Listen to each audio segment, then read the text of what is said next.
थे कुछ स्टॉक मैंने बताए हुए। अब देखते हैं इंडेक्स में कल कैसे ट्रेड करेंगे, क्योंकि लगातार 2 सेशन से इंडेक्स जो है वो टोटली साइडवेज चल रहा है और ये 75 मिनट का चार्ट है। और आने वाले दिनों में जब तक कि ये लेवल नीचे की तरफ डिसिसिवली टूटती नहीं है फिबोनाची की 52,300 की पकड़ते हैं, ये लेवल डिसिसिवली ब्रेक करके नीचे टूट के रेजिस्टेंस लेके नीचे नहीं जाती, तब तक जो है हम इसमें बियरिश नहीं होंगे।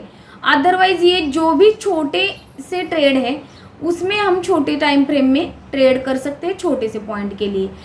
अदरवाइज अगर ये यहाँ पे इस बीच में कहीं गैप डाउन ओपन होता है कल, ये लेवल है 52,892 की, अगर इस लेवल के बीच में, मतलब कि ये काफ़ी बड़ी आपको दिख रही है लेकिन ये आने वाले वीक के लिए मैं बता रही हूँ, अगर ये यहाँ से कभी यहाँ पे आता है तो यहाँ से मैं बाइंग ही करूँगी।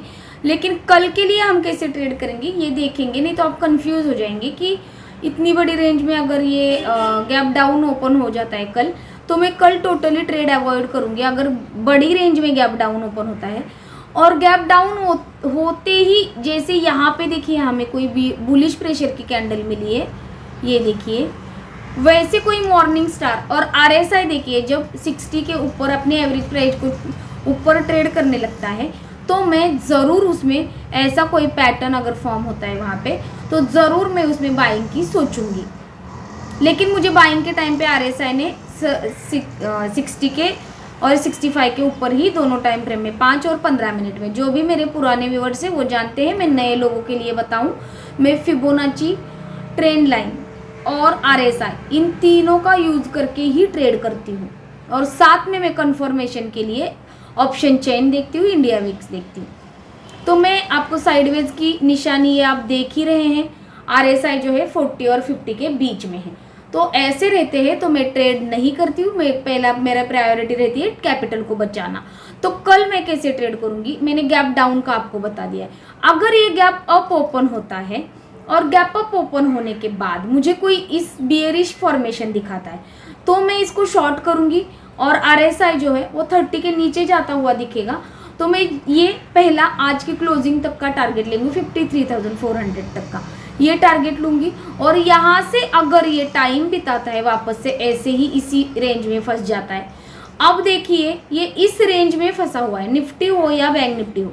ये निफ्टी में जो भी आरएसआई की आरबीआई की पॉलिसी थी उस वक्त शक्तिकांत दास जी की वजह से ये जो कैंडल बनी थी, ना ये इसका लो तोड़ रहा है ना इसका ये हाई तोड़ रहा है, ये लो या हाई इसके बीच में ही ये ट्रेड कर रहा है। जब तक ये रेंज किस तरफ टूटती नहीं है तब तक कल मुझे ट्रेड नहीं मिलने वाली, तो मैं इस रेंज का टूटने का वेट करूँगी। अगर ये गैप डाउन ओपन होके यहाँ पे कहीं ओपन होता है तो ये फिबोनाची रिट्रेसमेंट का होने की वजह से मैं यहाँ पे शॉर्ट नहीं करूँगी और यहाँ पे मैं वेट करूँगी। अगर आरएसआई मुझे कंसिस्टेंटली ये ट्रेंड जो है कमज़ोर है ऐसे दिखाता है और 30 के नीचे ही 20 के नीचे ही ट्रेड करता हुआ दिखता है, तभी जाके मैं इसमें बियरिश ट्रेड ये करूँगी। अदरवाइज मैं यहाँ पे अवॉइड करूँगी, मैं वेट एंड वॉच करूँगी 15 मिनट की कैंडल के क्लोजिंग का। वो भी 15 मिनट की कैंडल के क्लोजिंग के बाद मुझे अगर ये बुलिश प्रेशर दिखाता है तो मुझे आरएसआई ने 60 के ऊपर ही ट्रेड करते हुए दिखना चाहिए 5 और 15 में, तभी जाके कल भी मैं ट्रेड करूँगी। अदरवाइज मैं ट्रेड अवॉइड करूँगी कल भी। लेकिन ये 2 दिन ट्रेंडिंग है तो हो सकता है कल जब मार्केट ओपन हो तो कोई बड़ी मोमेंटम में ओपन हो, मतलब कि बड़ी मूव से ओपन हो, या तो ये गैप डाउन ओपन हो या ये गैप अप ओपन हो। उस सिचुएशन में भी नए ट्रेडर्स और बिगनर्स इससे दूर रहें। जब भी बड़े गैप अप से गैप डाउन से ओपन होता है तो साइडवेज ही ज़्यादा जाने के चांसेस रहते हैं और फिर 2 बजे के बाद कुछ थोड़ी बहुत मोमेंटम मिलती है। लेकिन जब साइडवेज मार्केट रहता है तो स्टॉक स्पेसिफिक काम कीजिए, काफ़ी बढ़िया स्टॉक हमें मिल जाते हैं। इंडेक्स वाइज काम कीजिए, सेक्टर वाइज काम कीजिए। जो भी इंडेक्स ट्रेड कर रहा है हाईली या लो ज़्यादा ट्रेड कर रहा है, मतलब कि बियरिश जो भी इंडेक्स होगा उसमें शॉर्ट के मौके ढूंढेंगे उस स्टॉक में, और जो भी बुलिश इंडेक्स होगा उसमें लॉन्ग के। तो ये रहा मेरा कल का ट्रेड। अगर ये गैप अप ओपन होता है इस बीच में कहीं और बियरिश फॉर्मेशन दिखाता है, ये कमज़ोर ही दिखाता है मुझे आरएसआई, तो मैं इसको शॉर्ट ज़रूर करूँगी यहाँ से, क्योंकि एक बार, दो बार, तीन बार ये लो और लोज बनाए, इस लो से ये हाई से ये हाई जो है ये लो बनाए, और ये भी लो जो है लो बनाए उससे। तो यहाँ पे अगर ये ऐसे ही ऐसे ट्रेंड लाइन अगर आती है AI से, और यहाँ से यहाँ पे गैप अप ओपन होके इस ट्रेंड लाइन का अगर ये रेजिस्टेंस लेता है या इसके ऊपर तोड़ने की कोशिश करके फंसाने की कोशिश करता है, तो कल मैं मार्केट टोटली ओपन होने का वेट करूँगी और फिर ही ट्रेड करूँगी। अभी देखते हैं निफ्टी में, क्योंकि अभी इसमें कोई पैटर्न भी नहीं है ना कंफर्मेशन भी नहीं है। ये रहा निफ्टी का। निफ्टी को ये जब तक 24,200 डिसिसिवली नीचे की तरफ टूटता नहीं, तब तक हम इसमें लॉन्ग टर्म बियरिश नहीं होंगे। अभी शॉर्ट टर्म में कैसे ट्रेड करेंगे, ये इसमें भी वैसी ही सिचुएशन है। ये फ्राइडे की कैंडल का हाई या लो टूटने का मैं वेट करूँगी। तो ट्रेड ये सिंपल है, ट्रेड को सिंपल रखिए। RSI देखिए 40 और 50 के बीच में, इसमें किसी ने भी कमाया नहीं है। जो स्कैल्पर है उसने कमाया होगा, लेकिन मेरी उसमें एक्सपर्टीज़ नहीं है। अगर मुझे कल कोई अच्छी ट्रेड दिखती है तो मैं आपके साथ ज़रूर शेयर करूँगी। फिलहाल मैं कल इसमें गैप अप अगर ओपन होता है और इस बीच में कहीं ओपन होकर रेजिस्टेंस लेता है, तो यहाँ से जो आज की क्लोजिंग है यहाँ तक के ट्रेड में ज़रूर लूँगी।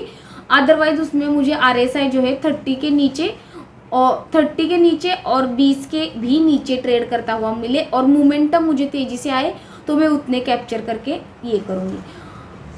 और अगर इसमें देखिए, मैं यहाँ पे स्टॉप लॉस कहाँ रखूँगी आप मुझे बताइए।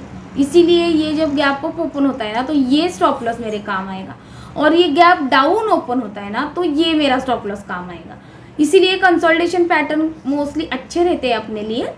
तो ये अगर गैप अप का मैंने बता दिया है और गैप अप ओपन होके RSI कंटिन्यूसली 75 के ऊपर 70 के ऊपर ही ट्रेड करने लगता है, तो वो ट्रेड स्ट्रॉन्ग है। तो हमें दोनों ही इंडेक्स के बारे में ये यूज़ होता है, निफ्टी में भी और बैंक निफ्टी में भी। अगर गैप अप ओपन होके RSI कंटिन्यूसली 70 के ऊपर ट्रेड करता है तो भी वो ट्रेड स्ट्रॉन्ग है, इसमें उसमें शॉर्ट नहीं करना है हमें। और अगर ये गैप डाउन ओपन होता है इस बीच में कहीं, जैसे कि ये रेंज है इस बीच में कहीं, तो ये फिबोनाची रिट्रेसमेंट का ये होने की वजह से मैं यहाँ भी शॉर्ट नहीं करूँगी। अगर यहाँ पे ऐसे कोई मुझे बुलिश प्रेशर के कैंडल बताता है और RSI भी मुझे 60 के ऊपर 5 और 15 मिनट में ट्रेड करता हुआ दिखता है, तो मैं ज़रूर इसको लॉन्ग करूँगी। तो ये रहे कल के ट्रेड। कल के ट्रेड कंफ्यूजिंग है, तो मैं कल मार्केट ओपन होने के बाद अगर मुझे वीडियो बनाने को मिला तो मैं ज़रूर आपके साथ शेयर करूँगी। और मेरा ये प्रयास अगर आपको अच्छा लगा हो तो मेरे चैनल को उन तक ज़रूर पहुँचाए जो कि ऑप्शन में बहुत लॉस कर रहे हैं। और आज की तरह ये टोटली साइडवेज रहा तो पूरी टोटली मैं ट्रेड अवॉइड करूँगी, क्योंकि मेरी प्रायोरिटी मैंने बता दी है कि मैं पहले कैपिटल बचाती हूँ। तो मेरे चैनल को सब्सक्राइब कीजिए ताकि डेली अपडेट जो है आप तक पहुँच जाए। Thank you.